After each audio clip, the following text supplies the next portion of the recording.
Well, welcome back.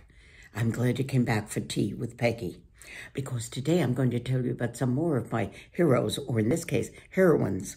Most of them around my age, but two of them are considerably younger and have used their experience very well too.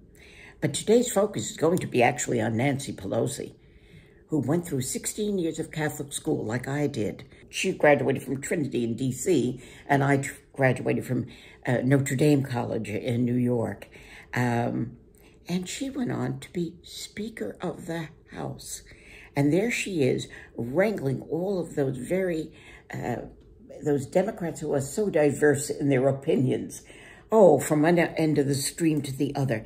And somehow or other, while that's our greatest gift as Democrats, it's also our greatest downfall if you don't have someone who's a wonderful leader at getting them wrangled in to vote and get things done. And she has done that remarkably.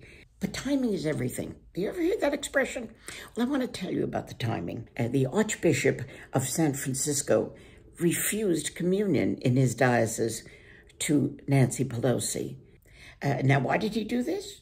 Well, because Pelosi has always been very outspoken that she supports a woman's right to choose. And this apparently doesn't sit well with the Archbishop.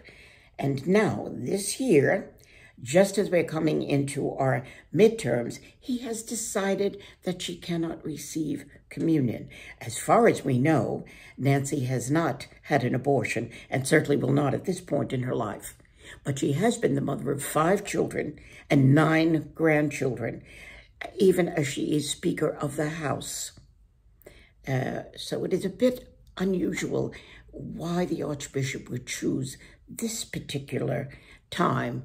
I suspect it is not a matter of theology, religiosity.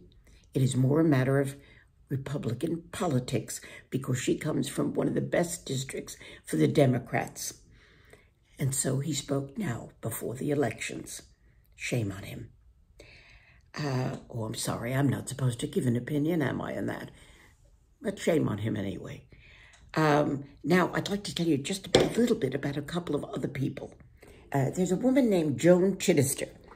She's actually Sister Joan Chittister. She's a Benedictine nun and has been very outspoken. I remember seeing her years ago with Tim Russert on Meet the Press. She is very much a devout Catholic nun, but she is very aware that the world of our Lord is much wider than that. And she has written a book called The Time Is Now. It was written in 2019, and she was interviewed by Oprah Winfrey in 2019. So when she talks about the current administration, she is not talking about the present administration, but the last. And she also speaks very clearly about theology, but much more is she talking about humanity and universality, and she makes that very clear.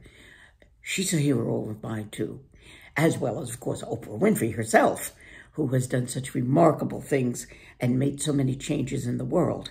I forgot to mention that. That's very important.